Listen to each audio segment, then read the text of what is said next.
الحمدللہ الذی خلق الانسان والصلاة والسلام على عبده الذي فضله بالعلم والإعجاز والبيان وعلى سائر أهله وأصحابه صلاة قائمة على ممر الزمان أما بعد۔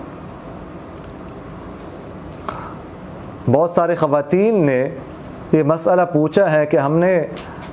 اپنی چھوٹی نابالغ بچیوں کے لیے زیورات رکھے ہوئے ہیں کہ جب ان کی شادی ہوگی تو ان کو پہنایا جائے گا، کیا اس پر زکوٰۃ واجب ہوگی؟ دیکھیے گا، جو نابالغ بچیوں کے لیے، جو نابالغ بچوں کے لیے زیور رکھا جاتا ہے تو اس میں یہ مسئلہ جو ہے ذرا غور سے سن لیں کہ بعض لوگ صرف نیت کرتے ہیں کہ یہ فلاں بچی کے لیے ہے، دیتے نہیں ہے، صرف نیت ہے کہ جب اس کی شادی ہوگی تو پھر دیں گے۔ تو اس طرح جو نیت کرنے سے تو وہ جو زیور ہے وہ خاتون وغیرہ کی ملکیت سے نہیں نکلتا، اس لیے اس کی زکوٰۃ جو ہے وہ خاتون پر واجب ہوگی جب سال پورا ہوگا، اگر نصاب کو پہنچتا ہے تو۔ البتہ اگر کسی نے جو ہے نا دے دیا، الگ کر لیا بچے کے لیے، اور اب یہ بچی کا ہی ہے، اب اس کو یہ خاتون استعمال نہیں کرے گی، اور زبان سے بھی کہہ دیا کہ یہ میں نے جو ہے نا وہ بچی کو دے دیا، تو اس صورت میں وہ زیور بچی کا ہو جائے گا۔ تو بچی چونکہ ابھی نابالغ ہے اس لیے اس پر زکوٰۃ واجب نہیں ہوگی، اگرچہ وہ نصاب تک پہنچتا ہو، اگرچہ وہ 10 تولے ہو، 7.5 تولے سے زیادہ ہو، 15 تولے ہو، 20 تولے ہو، یہ بچی کا ہو جائے گا۔ اس لیے کہ فقہاء نے مسئلہ لکھا ہے کہ والدین جو ہے اپنی نابالغ اولاد کو اگر کوئی چیز گفٹ کرنا چاہتے ہوں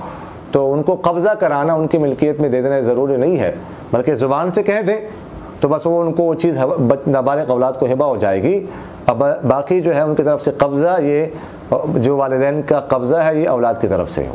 تو یہ جو ان کا اب ان کے پاس ہے نا، تو یہ گویا کہ اولاد کی طرف سے قبضہ شمار ہوگا، اب وہ چیز اولاد کی ہو گئی، لیکن اب اس کو جو ہے نا وہ والدین اس کو پھر استعمال نہ کرے، وہ چیز جو ہے وہ بچے کی ہو گئی۔ تو ایک مسئلہ جو ہے وہ تو یہ ذہن میں رکھیے گا۔ دوسری بات یہ ہے کہ یہ بہت سارے لوگوں نے مسئلہ پوچھا ہے کہ کچھ زیورات جو ہے نا خواتین پہنتی ہے تو ان پر زکوٰۃ ہے کہ نہیں۔ تو یہ مسئلہ ذہن میں رکھیے گا کہ زیورات استعمال کے لیے ہو یا استعمال کے لیے نہ ہو، زیر استعمال ہو، زیر استعمال نہ ہو، استعمال ہو رہے ہوں، خاتون اس کو پہن رہی ہو، نہ پہن رہی ہو، ہر صورت میں اگر وہ نصاب کو پہنچتا ہے تو اس زیور پر کیا ہوگا؟ زکوٰۃ واجب ہوگی۔ ایک اور مسئلہ جو ہے وہ ذرا اہم ہے، وہ ذہن میں رکھیے گا کہ یہ زیور کی زکوٰۃ کس پر ہے۔ یہ ہمارے گھروں میں نا اس کے بارے میں الجھن ہی رہتی ہے، پیچیدگی بنی ہوتی ہے کہ کس یہ زیور خاتون کا ہے یا شوہر کا ہے، بیوی کا، شوہر کا، سسرال کا ہے، کس کا ہے۔ اس حوالے سے یہ مسئلہ ذہن میں رکھیے گا کہ ہم بنیادی طور پر نا یہ زیورات کی 3 قسمیں کر سکتے ہیں۔ پہلی قسم جو ہے وہ ہے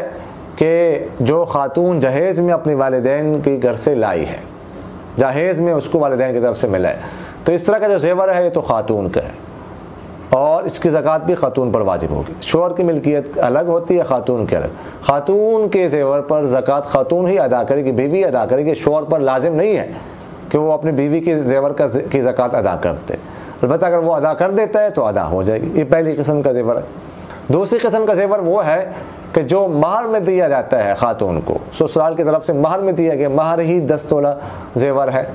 12 تولہ زیور ہے، 8 تولہ زیور ہے وغیرہ، غزالے کا لکھا گیا ہے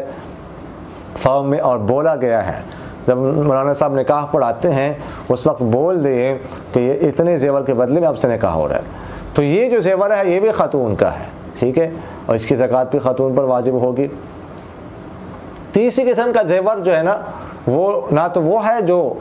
جہیز میں اس کو ملا ہے اور نہ ہی مہر میں اس کو ملا ہے، بلکہ شادی کے بعد سسرال کی طرف سے زیورات جو ہے نا اس خاتون کو کچھ ملتے ہیں شادی کے موقع پر جو مہر کے طور پر نہیں ہوتے۔ تو اس طرح کے جو زیورات ہوتے ہیں، یہ اس طرح کے زیورات یہ خاتون کے پاس عاریتاً ہوتے ہیں، مل کر نہیں ہوتے۔ یہ اصلاً یہ زیورات خاتون کے نہیں ہوتے، یہ سسرال کے ہوتے ہیں۔ تو اس لیے اس کی جو زکوٰۃ ہوگی وہ بھی خاتون پر واجب نہیں ہوگی، چونکہ خاتون اس کے مالک نہیں ہے، وہ سسرال کے شمار ہوں گے اور سسرال کے ذمہ ہی اس کی زکوٰۃ جو ہے وہ واجب ہوگی۔ تو اس لیے سب سے بہتر یہ ہے کہ اصل جو ہے نا ہر چیز میں نے تعیین کرنے چاہیے کہ یہ میری ہے، یہ میرے بیوی کی ہے، یہ فلاں کی چیز ہے، یہ فلاں کی چیز ہے۔ حکیم الامت مولانا شفیع تھانوی رحمہ اللہ کے بارے میں تو یہ بھی آتا ہے کہ اگر 2 لوٹے جو ہے نا وہ گھر میں لاتے ہیں تو بتاتے بیوی کو کہتے ہیں کہ یہ میرا ہی آپ کا ہے۔ تو اس طرح اگر تعین ہو تو پھر کسی قسم کی الجھن نہیں ہوتی، ملکیت واضح ہونے چاہیے، اس کی کوشش جو ہے نا وہ کرنی چاہیے۔ اقول قولی ھذا استغفر اللہ لی ولکم ولسائر المسلمین فاستغفروہ انہ هو میرا دل بدل دے، میرا دل بدل دے، میرا دل بدل دے، میرا دل بدل دے۔